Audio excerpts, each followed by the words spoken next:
is lying about his conduct, compromised, and could be blackmailed by Russia. Fatal fraternity hazing. Why did frat brothers wait so many hours to call for help as their friend lay dying? Chilling new details and what they were searching for in that time. Rare virus warning on the rise. The illness that doctors are so concerned about this spring and summer, and what every family should know. And Inspiring America, a major league star at a field of dreams for kids who just want to play ball.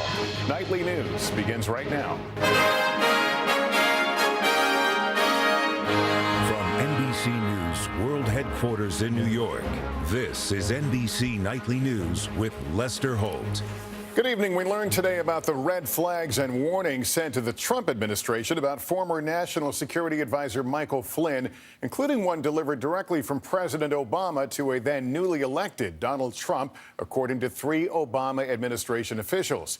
That piece of news, reported first by NBC, coming as a Senate subcommittee heard from a former high-ranking Justice Department official, an Obama appointee, who says she warned the Trump White House that General Flynn might be at risk of blackmail by the Russians. Flynn was fired just weeks into the job, swept up in a cloud of controversy, all related to his contacts and dealings with Russia. National correspondent Peter Alexander has details. President-elect Trump. Tonight, NBC News has learned that President Obama delivered that personal warning to then President-elect Trump against hiring Michael Flynn just minutes before this joint Oval Office appearance and less than 48 hours after the election. We now are going to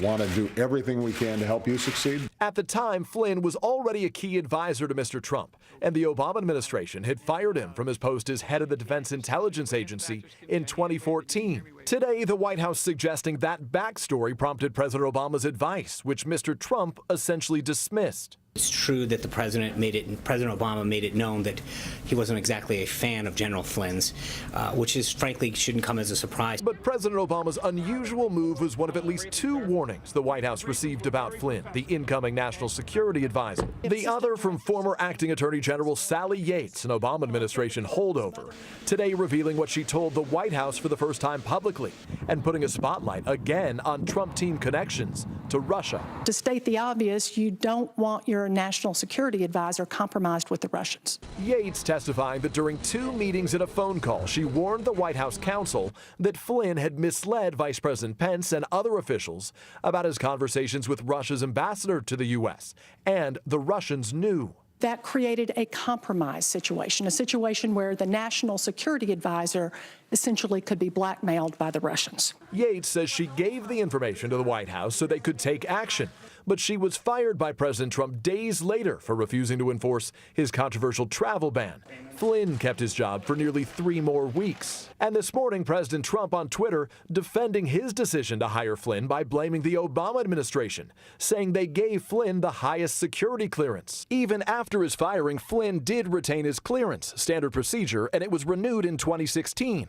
Multiple U.S. officials with direct knowledge tell NBC News, at the time, Flynn never revealed he had taken nearly $34,000 from Russian state media to speak at this dinner in Moscow that may have kept him from getting that clearance.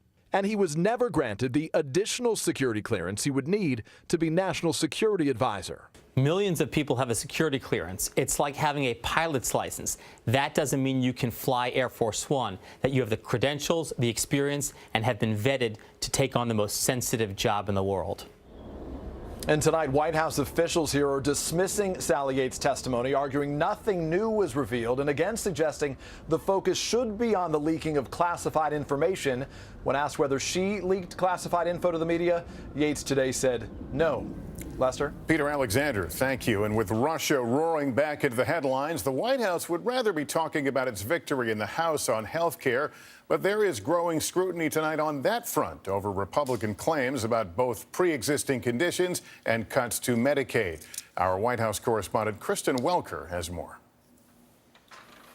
The Senate showdown over health care reform is shifting into full gear. A group of 13 Republicans starting from scratch. Well, we're going to have to satisfy 51 senators and I can't tell you how long that's going to take. And the stakes couldn't be higher. Congresswoman McSally Faso, With ads already airing targeting 24 House Republicans who voted for the bill. Tonight, new scrutiny on some of the most controversial measures, including pre-existing conditions. We think it's going to be more affordable, as a matter of fact. The reality? Those with pre-existing conditions who don't maintain continuous coverage could pay more, with states allowed to opt out of covering them, although the bill does provide an additional $8 billion over 5 years to lower some costs.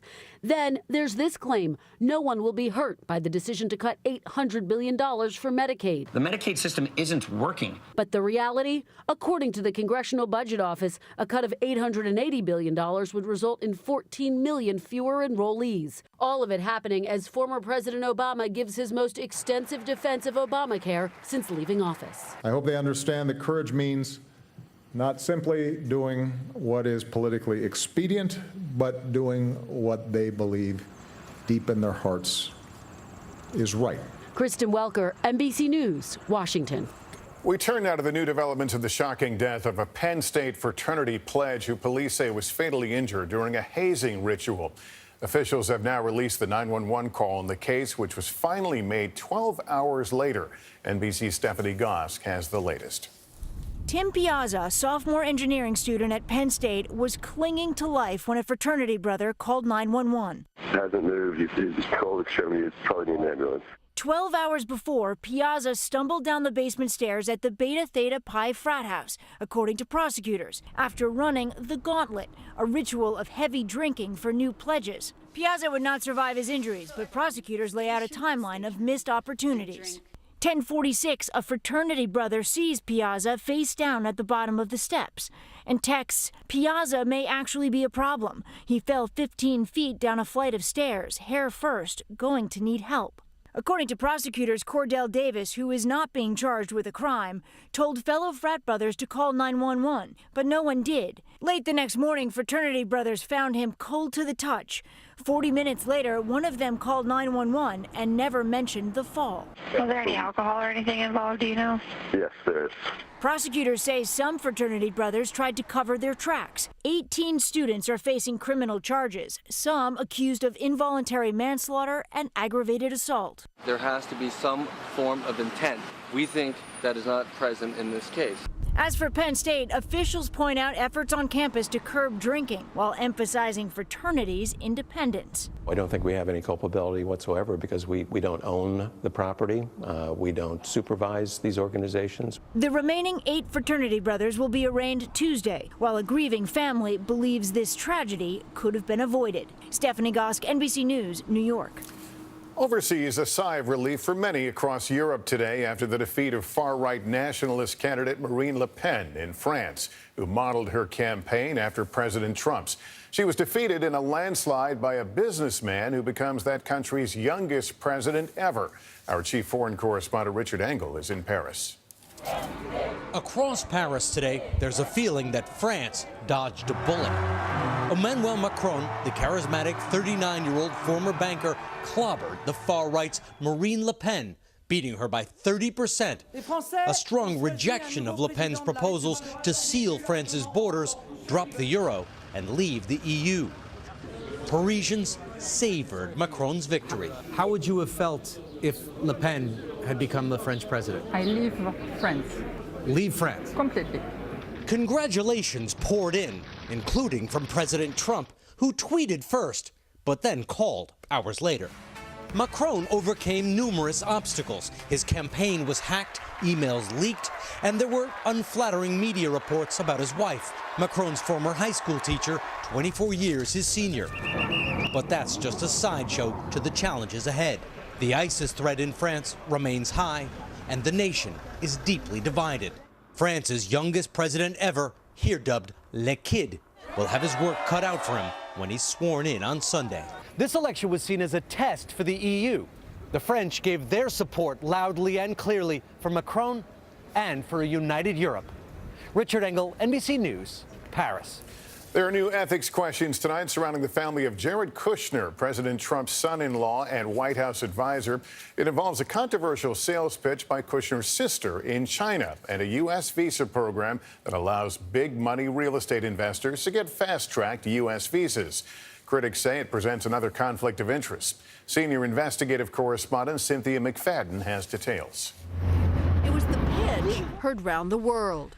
Jared Kushner's sister, Nicole Kushner-Meyer, delivering a sales pitch in Beijing on Friday, urging wealthy Chinese to invest in a new Kushner company's venture and in turn fast-track their immigration to the U.S. The project now being developed, a 79-story skyscraper in Jersey City. The company's pitch relied on the controversial EB-5 visa program, the so-called Golden Visa, which, for a $500,000 investment in a U.S. project, allows foreigners to jump the immigration line. While the program itself is legal, Richard Painter, the chief ethics advisor under George W. Bush, says the way that Meyer handled it is troubling. This comes very, very close to solicitation of a bribe. During her talk, Meyer referred to her brother, Jared, who until January ran the company. They also put a picture of the President of the United States on the screen for the investors to see, and that was completely inappropriate. Yesterday, the Kushner company issued an apology. Kushner Companies apologizes if that mention of her brother was in any way interpreted as an attempt to lure investors. That was not Ms. Meyer's intention. As for Mr. Kushner, Jared has done everything to comply with the ethics rules. He wasn't involved. Kushner's lawyer says he sold his interest in the New Jersey project to a family trust prior to joining the White House staff, as suggested by the Office of Government Ethics. A trust that he, his wife, and his children are not beneficiaries of. He divested a very small chunk of the business. He is still the beneficiary of the vast majority of the business. The problem has clearly not been solved. The Kushners used the visa program to help fund a prior project with the Trump Organization. They're not alone. There were 10,000 such visas issued just last year, over 3/4 of them to the Chinese.